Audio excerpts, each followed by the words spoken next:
কেন না ভজিলি তারে আমার অবতারের সার গোরায় অবতার কেন না বুঝিলি তারে ও মনে অবতার সার গোরায় অবতার কেন না ভজিলি তারি অবতারের সার গোরায় অবতার কেন না বুঝিলি তারে করিনি রে বাস গেল না পিয়াস আপন করম ফেরে আর করিনি রে বাস করিনি গেল না পিয়াস আপন করম ফেরে ও মনে অবতার সার গোড়ায় অবতার কেন না ভজিলি তারে আর অবতারের সার গোরায় অবতার কেন না বুঝিলি তারে। পদকর্তা খুব সুন্দর কীর্তন করেছেন। এখানে বললেন আমাদের যেখানে জন্মভূমি, আমরা যেখানে জন্ম পেয়েছি, অতি সুদুর্লভ স্থান আর সুদুর্লভ এক জন্ম, যে জন্মে কেবলমাত্র হরি আরাধনাই সম্ভব, আর অন্যান্য জন্মে হরি আরাধনা সম্ভব নয়। সব কিছু পাওয়া যাবে, সকল জন্মে সবাই পিতামাতা পায়, গুরু কৃষ্ণ, গুরু और কৃষ্ণ নাহি মিলে তাই ভজ হো হিয়ায় অন্তরেতে। তাই এই জন্মে আমরা মনুষ্য জন্ম পেয়েছি। কোথায় না যেখানে চৈতন্য মহাপ্রভু যেই মাটিতে জন্মগ্রহণ করেছেন, জয় গৌরানন্দে।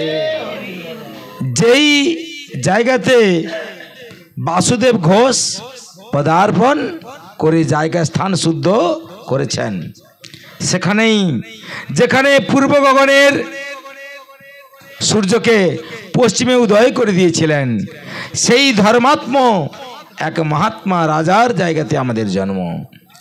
অতএব পবিত্র এবং মঙ্গলময় রাজার দেশে আমাদের জন্মগ্রহণ হয়েও আমরা কেবলমাত্র কি হলো, জলে বাস করে জল খেয়ে পিপাসা নিবৃত্তি করতে পারলাম না।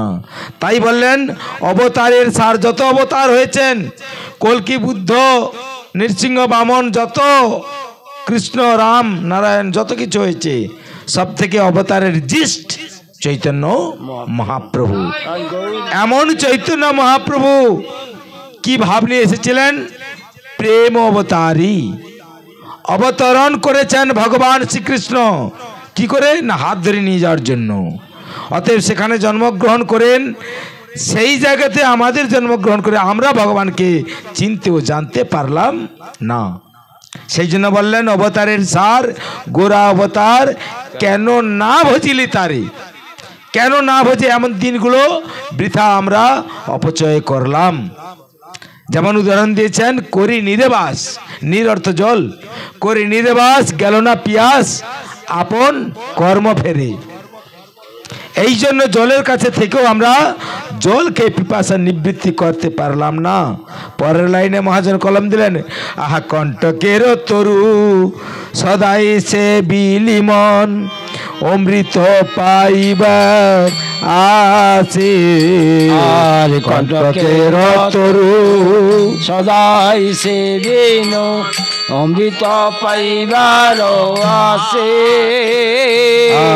প্রেম কল্প তরু শ্রী গৌরাঙ্গ আমার তাহারে ভাবিলি বিষে।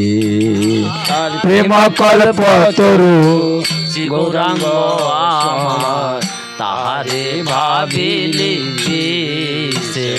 ও মনে অবতার সার গোরায় অবতার কেন না ভজিলে তারে। অবতার সার গোরায় অবতার কেন না বুঝিলি তারে। আহা সৌরভের আসে পলাশ শুকিলি মন না সাথে পশিল কীট সৌরভের আসে পলাশ শুকিলি মন কেমন নাসাতে পশিল কীট সৌরভের আছে পলাশ শুকিলি মন নাসাতে পশিল কীট। আর সৌরভের আসে পলাশ শুকিলি মন নাসাতে পশিল কীট ইক্ষুদণ্ড ভাবি কাঠ চুষিলে মন কেমনে পাইবি মিত। ইক্ষুদণ্ড ভাবি কাঠ চুষিলে মন কেমন পাইবি মিত। ও মন অবতার সার গোড়ায় অবতার কেন না ভজিলে তারে। অবতার সার করাও অবতার কেন না ভজিলি তারে। কি বলেন মহাজন? কণ্টকের তরু সদাই সেবিলি মন। আচ্ছা, কাঁটা গাছ খেলে আরাম পাওয়া যায় তো? আরাম পাওয়া যায় না? আপনারা জানেন তো এখানে কি বলে? বাগড়ি বাদাম বলে তো। বাগড়ি বাদাম, বাগড়ি বাদামের যদি কচি ডাল বেরিয়ে যায় তার কাঁটাগুলো বেশ গোটা গোটা পরিষ্কার পরিষ্কার হয়, বয়সগুলোগুলো ছোট হয়ে যায়, মানে গাছটা ওই চামড়াটাকে টেনে সরিয়ে দেয়, এই জন্য কাঁটাটা ছোট হয়ে যায়। প্রথম কাঁটাটা লম্বা বেশি হয় আর শক্ত প্রচুর। এমন কাঁটা বাদামের যদি আমি ছাল ছুলে, কাঠ তো খেতে পারবো না, ছাল ছুলে খাওয়ার জন্য মুখে উট কি করে কামড়িয়ে খায়, উট কামড়িয়ে খায়। কেন? মরুভূমির দেশে জল তো পাওয়া যায় না, তার পিপাসা নিবৃত্তি করবে কি করে? নিজেরই তখন ওই কাঁটা গাছকে ভাবে এটা জল সদৃশ। উট ওই কাঁটা গাছে চাপা মারে, যখন কাঁটা গাছে চাপা দেয় তখন তার থেকে ওর যে মুখের যে চামড়াগুলো, তাতে তো চামড়া তো সেই মাংস, রক্ত বেরিয়ে যায়, কাঁটাগুলো ঢুকে যায়। কাঁটাগুলো ঢুকে গিয়ে রক্ত যখন বেরোয়, আর ওই প্রবল রক্ত যত বেরোয় আরও তখন বেশি বেশি করে কাঁটা তখন খেতে ইচ্ছা করে, তখন আরও বেশি বেশি রক্ত বেরোয়। এখন যত রক্ত বেরোচ্ছে তখন কী হচ্ছে? রক্তটার স্বাদ কীরকম? লবণাক্ত। হ্যাঁ, জল খেলে, এমনি জল খেলে আমাদের ক্ষেত্রে যতটা না ভালো লাগে, গরুর ক্ষেত্রে বা এইসব পশুর ক্ষেত্রে একটু লবণ মাখিয়ে দিলে না, গরু জলটা তাড়াতাড়ি খেয়ে নেয় না, তত ওই উট ওই জল বেশি খাওয়ার আশা করছে, তখন বেশি বেশি চাপা দিচ্ছে কাঁটা গাছে, আর রক্ত বেশি ঝরছে, নিজে নিজে খেয়ে যাচ্ছে। কার রক্ত খাচ্ছে? আপনার, আমার, অন্য কোনো পশু প্রাণীর না, নিজের রক্ত নিজে খাচ্ছে। অবশেষে ভালো লাগছে বলে তো বেশি করে চাপাচ্ছে, অবশেষে যন্ত্রণা উঠবে না, যন্ত্রণা। কাঁটাগুলো যে ঢুকেছে সেগুলো ক্ষত বিক্ষত করে দিয়েছে। তো আপনারা জানেন তো কানকুলের গাছ, হ্যাঁ, বৈচকুলের গাছ জানেন? বৈচকুলের গাছ চিনেন তো? কানকুলের গাছ চিনেন? এগুলো কাঁটাযুক্ত। তারপর খেজুরের গাছ, ছোট ছোট বাচ্চা খেজুরের গাছ, কাঁটাগুলো তীব্র, গাছে ঢাকা থাকে সবুজ দিয়ে, আর সবুজ গাছ খেতে গিয়ে কাঁটায় চাপা মারে, রক্ত পড়ে, ঝরে, নিজের রক্ত নিজে খায়, আর খুব আস্বাদনের, খুব আশা করে বেশি বেশি করে খায়, আরও বেশি খায়, পান করব ওই জল আর বেশি পান করব। কিন্তু পায় কি? নিজেরই বল শেষ হয়ে যায়, অক্ষমতা হয়ে যায়, তাই না? আমরাও ঠিক একই রকম। কণ্টকের তরু সদাই সেবিলি মন অমৃত পাইবার আসে, প্রেম কল্পতরু শ্রী গৌরাঙ্গ আমার তাহারে ভাবিলি বিষে। গৌরাঙ্গ কারা ভজে জানো? যারা বষ্টম লোক আর বুড়া হয়েছে, চারকুল চলে গেছে, হ্যাঁ, ওই মৃত্যু অবস্থায় ওরাই ওই গৌটো ঠাকুর ভজে মরে, বুঝতে পারছেন তো? ওদের কোনো কাজ নেই, অকর্মণের ঢেকি, এই জন্য ওরাই ঠাকুর, হ্যাঁ, নেড়া পাতা ছেঁড়া কথা, ওরাই ঠাকুর ভজে, বুঝতে পারছেন? ঠাকুর কখন ভজবে? যখন মৃত্যুকালে।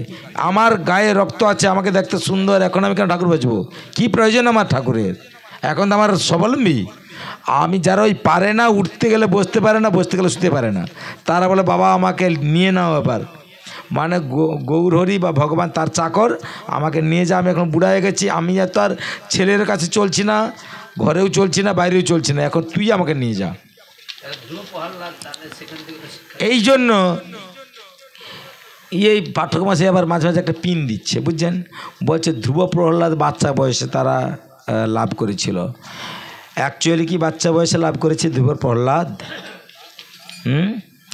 প্রহ্লাদ যখন অহংকার করেছিল তখন বলছে, প্রহ্লাদ তুমি ভাবছো আমার কেন এই 5 বছর বয়সে আমি কেমনভাবে পেয়ে গেলাম, তাহলে আমি কত কত ভালো লোক, আমি কত আমার পুণ্যবান আমি। তখন বললে দেখো তো ওই একটা দূরে দেখা যাচ্ছে, ওটা কী বলো তো? না ওটা তো পাহাড়। ওটা কিসের পাহাড়? না তার তো বলতে পাহাড় হয় জানি পাথরের। তো গিয়ে দেখো, সামনে গিয়ে দেখো, দেখেন ওই পাহাড়টাতে হাড় দিয়ে রচিত পাহাড়। আর এটা তো হাড়ের পাহাড়। দেখো তো একখণ্ড হাড় নিয়ে দেখো তো ওটা কার হাড়? লেখা আছে প্রহ্লাদের নাম। ওটা ধ্রুব। আচ্ছা ধ্রুব, সেই ধ্রুব যখন এরকমই ভাবে ধ্রুবের যখন বললেন তখন ভাবছে কি, আচ্ছা এটা তো কেন তার ধ্রুব ধ্রুব নাম লেখা আছে কেন? প্রত্যেকটা হাড়ে ধ্রুব ধ্রুব নাম লেখা আছে। ধ্রুব আর প্রহ্লাদ একই চরিত্র। ওরা কম বয়সে অভিমান করেছিল, এই জন্য শুদ্ধ ভক্তের খাতায় নাম নেই, বুঝতে পারছেন? তো যাই হোক, সেখানে যখন জিজ্ঞাসা করলেন যে এটাতে ধ্রুব বা প্রহ্লাদ এই নাম লেখা আছে, তো বলছে তোমার মনে অভিমান হয়েছিল, অহংকার হয়েছিল, আমি এত কম বয়সে আমি ভগবানের কৃপা লাভ করে ফেলেছি, এই জন্য তোমাকে দেখানো হয়েছে ওই যে পাহাড়টা না, অত জন্ম তোমার চলে গেছে, প্রতিবারেই তুমি ওই প্রহ্লাদ হয়েছিলে বা প্রতিবারে তুমি ধ্রুব হয়েছিলে, এই জন্য ধ্রুব নাম তোমার লেখা আছে এখানে। তাহলে কতবার তুমি ধ্রুব জন্ম হয়েছ তোমার নেই ইয়ত্তা, তোমার জ্ঞান নেই, তোমার ঠিকানা তোমার জানা নেই, কিন্তু আমি জানি তোমার অহংকার আসবে, তাই আমি এগুলো সংরক্ষিত করে রেখেছি, দেখে নাও প্রতিটা হাড়ের মধ্যে তোমারই নাম লেখা আছে। তখন ভাবলো, আরে আমার তাহলে সত্যি সত্যি ভুল হয়েছে, আমি কম বয়সে নয়, কত জন্ম আমার এরকম চলে গেছে, এরকম আমাদেরও কত জন্ম চলে গেছে, তার নাই ইয়ত্তা, তার নেই ঠিক, তার কে ঠিকানা রাখবে, তার কে খাতা হিসাব রাখবে কে?